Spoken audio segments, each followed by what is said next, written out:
Hey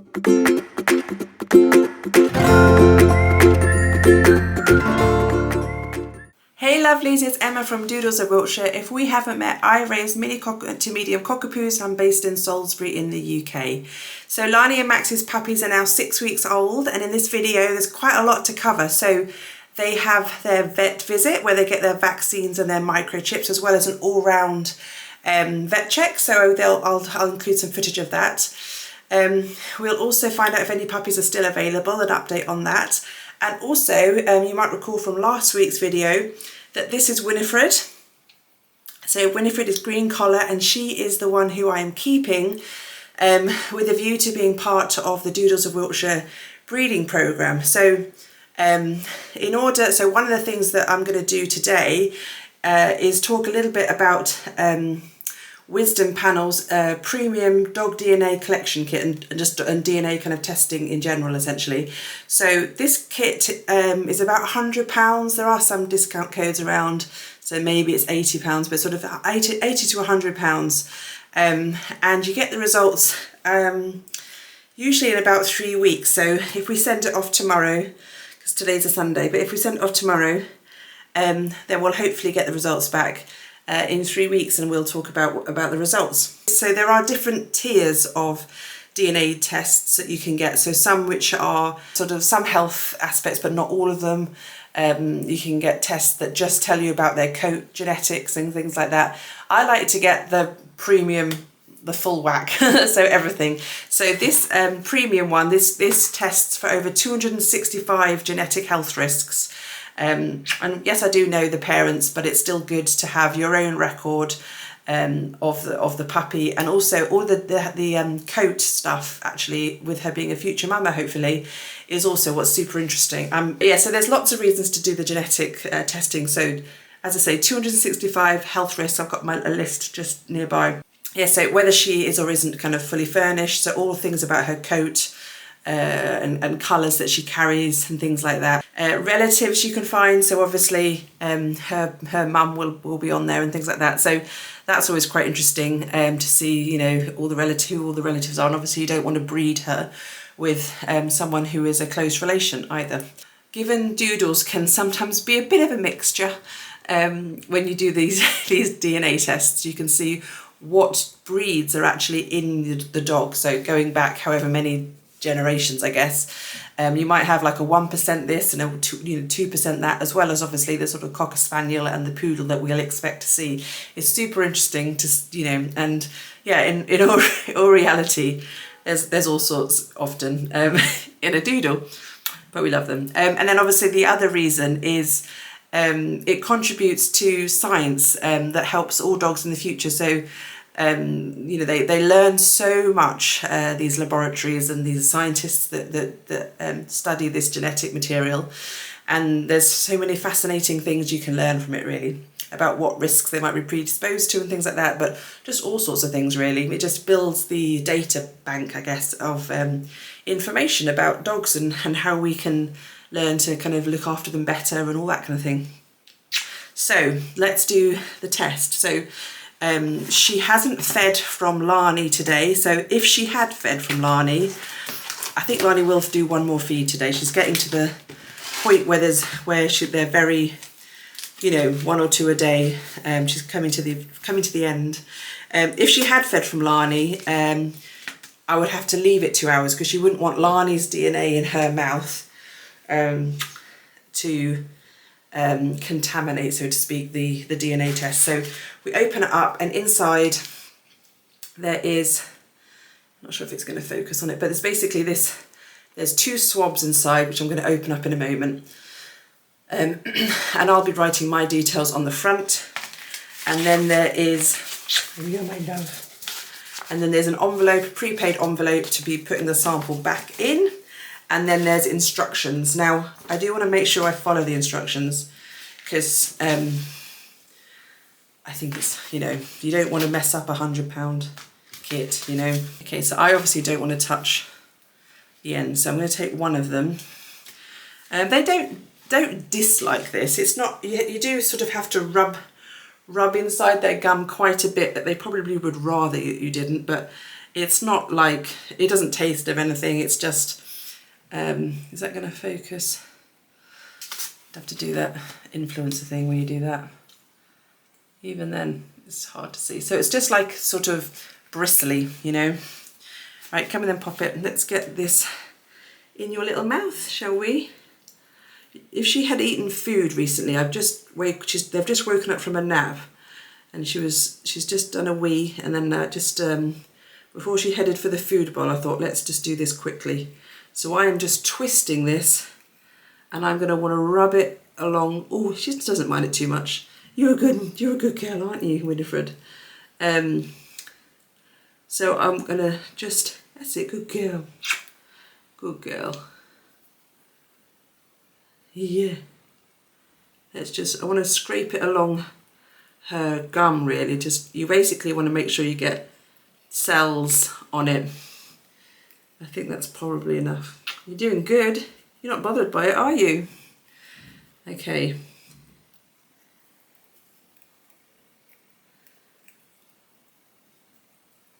It's hard to, they're already so furry, you're like, I'm just going to go a bit longer. She's a bit, her mouth is a bit dry, so I'm not really seeing spit on there. Yeah. I might be getting annoying with this now. Okay, right. That's number one. I'm just going to let that dry.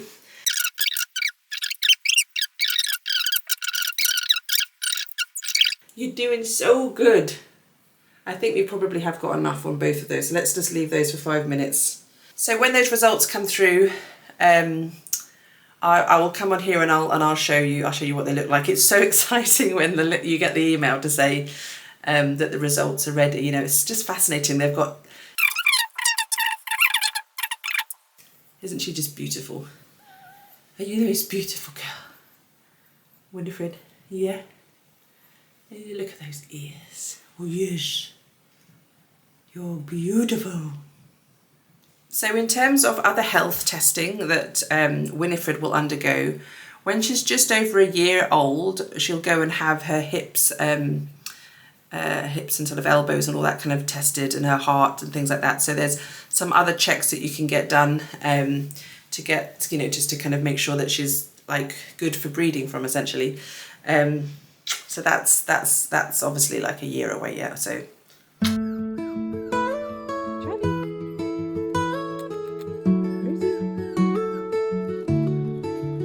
In the stillness of the night, I hear you call.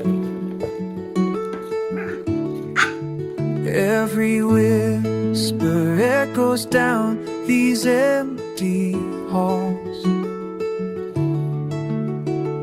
The shadows dance with memories too bright to fade. Leaves fall gently from the branches of the life we made.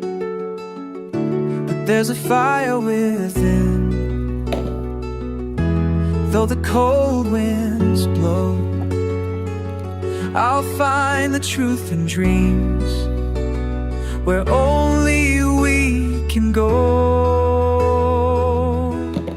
I am hollow, but still alive and breathing. Carved deep with scars, yet my heart's still believing. Holding on to flames, burning bright in the dark. Even in this forest, I'll keep searching for a spark. Scarred and weary, his heart still beats alone. Each breath a testament to the love we've outgrown. Roots hold tighter, wrestling against the storm. Though the world feels hollow, somehow we stay warm. Letting go, but still I grasp your fading light. In this emptiness, I'll fight through the night.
Want to say hello to me?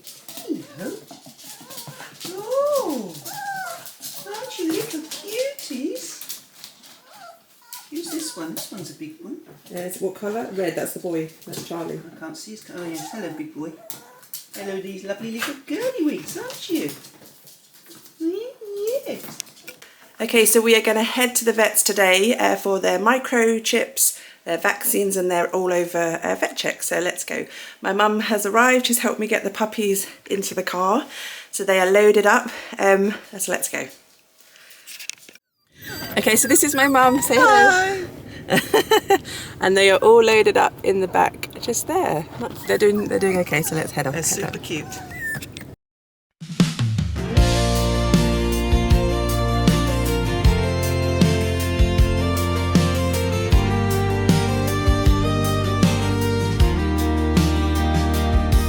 They whisper lies behind our name, throwing stones, igniting shame.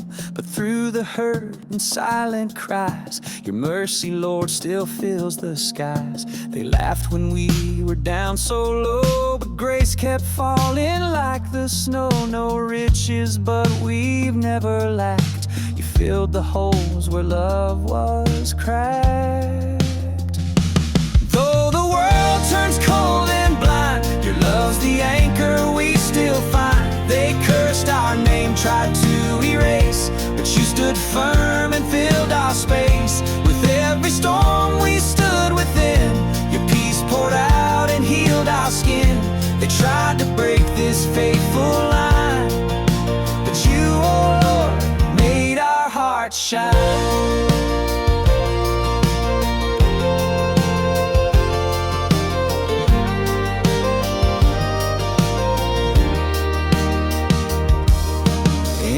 Plates, yet hearts were fed with prayers we spoke beside our bed. No gold to show, no mansion walls, but heaven heard our nightly calls. They said we'd fall, we'd fade away, but you gave strength to stand each day. Their hate could never stop your hand. You turned the dust into your plan. Though the world turns cold and blind, your love's the anchor we still find. They cursed our name, tried to erase, but you stood firm and filled our space. With every storm we stood within, your peace poured out and healed our skin. They tried to break this faithful line, but you, oh Lord, made our hearts shine. You never missed a single tear. You held us close and drew us near. Where they saw shame, you saw pure grace. You blessed our home, you gave us place. Though we're not loved by all around, in you our joy and strength is found. No lacking, Lord, we overflow. Your blessings reign, they freely grow. They curse, but still we rise and sing, with hearts unchained beneath your wing.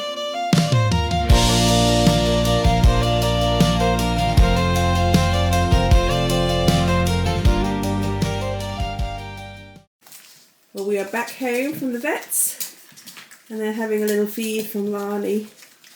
We're on 1 or 2 a day still. Sometimes 1, sometimes 2. But it's going to be quite comforting, I think, after having had microchips and vaccines done. Gone in their crate with them, bless her.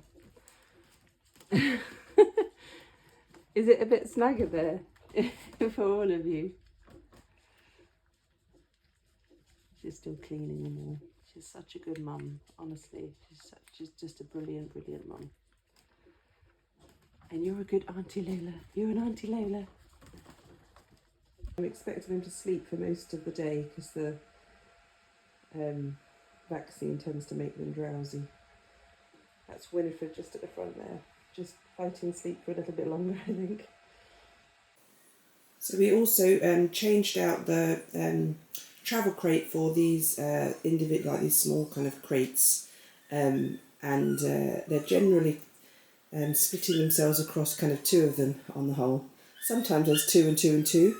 But yeah, they've been freely going in and out of them now for about 3 days. And you can see they're kind of zip tied open, so they won't actually close at the moment. So this is just the first step of getting them used to a crate. And obviously I put this blanket over the top just so that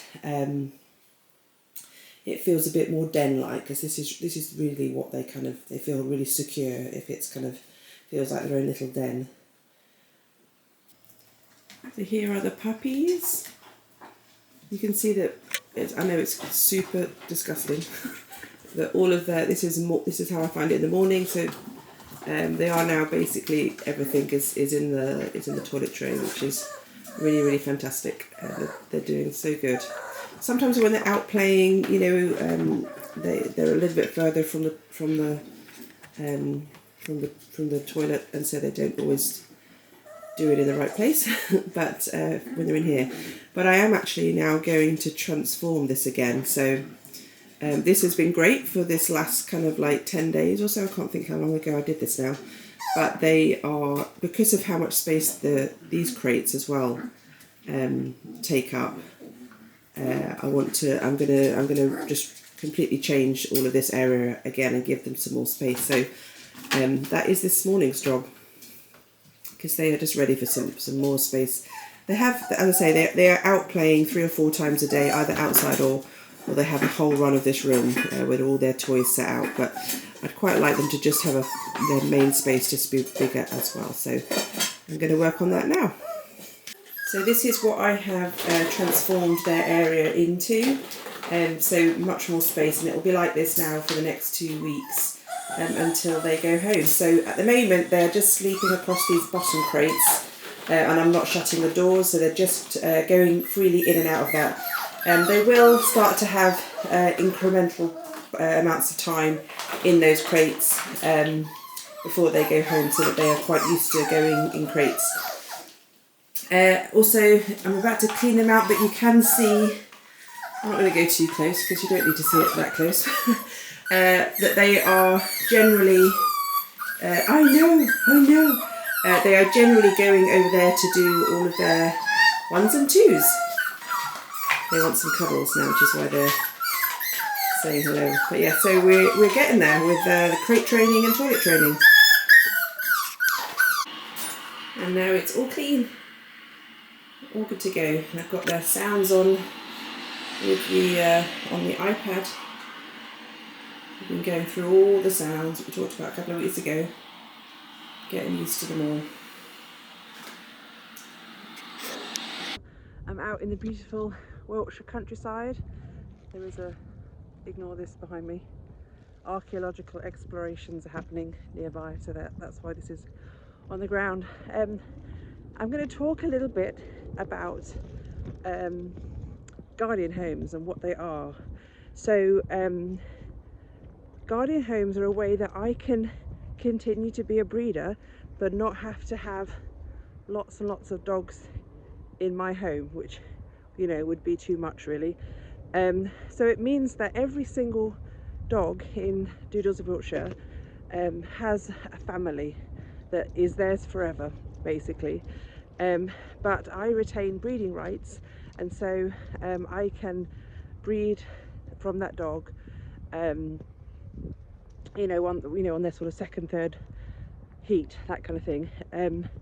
The guardian family in return get a free dog, a free puppy that is theirs forever, but they have to live within 90 minutes of Salisbury, and they have to kind of understand everything that's required really for being a guardian home. So they have to kind of continue to kind of raise a great dog, continue having it be a sort of confident, happy and healthy dog, and all that kind of thing. So I cover all of the breeding related expenses, and then the guardian family cover all the routine kind of pet expenses. So it's kind of a win-win. It means the dog is always, a treasured family member, so always sort of cherished family member, but they're also contributing to a program that is, you know, creating incredible dogs.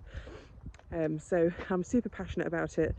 I don't believe in kenneling dogs, and I also don't particularly like the scenario where when the dog is retired that you then sort of rehome it. I'd much rather that from a puppy that the dogs have a family forever. So in a nutshell, a very small nutshell, that is what guardian families are. So if you have any interest in being a guardian home, it's likely that most litters going forward, I'll be looking for a guardian family. If you're within 90 minutes of Salisbury, if you think this sounds like something you might want to chat about, then do drop me a line. I'll put my email below.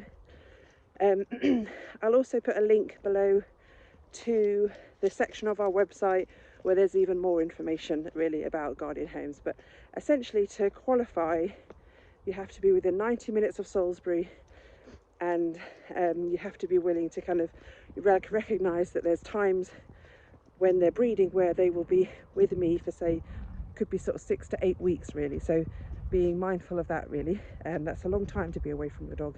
So that's kind of what's involved. Well, I'm very pleased to say that all the puppies have now found a home. I'm absolutely delighted, and all the families that they're going to are absolutely wonderful. I'm going to quickly run through all the puppies. In some cases I know their new names. So here is Ivy. She's so beautiful. Well, I say Ivy, so she might not be called Ivy. That's TBD. Charlie still seems to be remaining Charlie. He's over 2 kg now, so he is a big boy. He's a gorgeous, gorgeous boy. Absolute stunner. So that's Charlie. So I think he's going to stay Charlie. We shall see. And then Winnifred. Oh, you saw at the beginning of this video, they're having some playtime. So there's Winnifred. So this is Blossom, who is now called Fudge. Sorry, the lighting's not great in here today. So this is formerly Blossom and now Fudge. She is so beautiful. So here is Rosie. She has found her new family. She was the last to find her family, but she's found a wonderful family, which I'm delighted about. So she will have a new name. We're not sure yet. We'll tell you the next couple of weeks. And here is Tilly. And her new name is Orla, which is Irish for Golden Princess. And she really is a Golden Princess. I think she has the most perfect face. And she's absolutely scrumptious. So the other thing that we have been doing this week is desensitizing the puppies to the sensation of the clippers, so the sound and the sensation of the clippers, because obviously these are going to be a big part of their life forever, really. Like every 6 to 8 weeks, doodles need grooming, so getting them used to this so they don't have any fear. We've been doing quite a lot of that. I've also been brushing them with a hairbrush, especially a lot around their sort of paws and legs and feet, which sometimes doodles don't always like. So I'm just you know, lots and lots of handling to desensitize them to these kinds of things. And I've only got 2 weeks left now with the puppies, so I've got to get all of my puppy cuddles in these last couple of weeks. So I'm gonna really miss them. But I am glad that they're all going to great homes now. In next week's video, we're going to be packing go home bags. So do come back next week. But thank you so much for watching. I know it's been a very long video. If you made it to the end, say puppy cuddles in the chat. And I'll see you again next week. Take care. Thanks. Bye.